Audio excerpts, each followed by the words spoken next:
மனிதம் உணர்வும் அந்த எண்ணத்தோட நம்ம பழகும்போது, நம்ம ஒரு ரிலேஷன்ஷிப்ல இருக்கும்போது, அது என்ன ரிலேஷன்ஷிப்பா வேணா இருக்கலாம். ஒரு தாய்க்கும், ஒரு குழந்தைக்கும் உண்டான ரிலேஷன்ஷிப், ஒரு அப்பாவுக்கும் பிள்ளைக்கும் உண்டான relationship, lovers relationship, friends relationship, எல்லா ரிலேஷன்ஷிப்புக்குமே காரணம் என்ன அப்படின்னு சொல்லி பார்த்தீங்கன்னா, அது வந்து வருத்தமோ, வேதனையிலோ கொண்டு போய் முடிக்கிறது இல்ல. அது கண்டிப்பா எப்பயுமே நம்மள வந்து வளர்க்கறதுக்கு உண்டான ஒரு பெரிய ஆற்றலா தான் இருக்கு. ஃபார் எக்ஸாம்பிள் இப்ப நீங்க வந்து எனக்கு ஒரு மசில் பில்டப் பண்ணணும் அப்படின்னா என்ன பண்ணுவீங்க?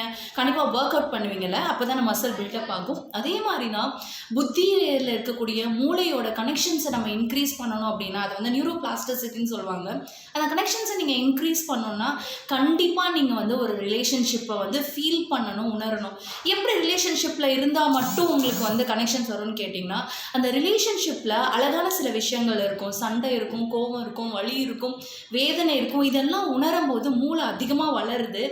அத நம்ம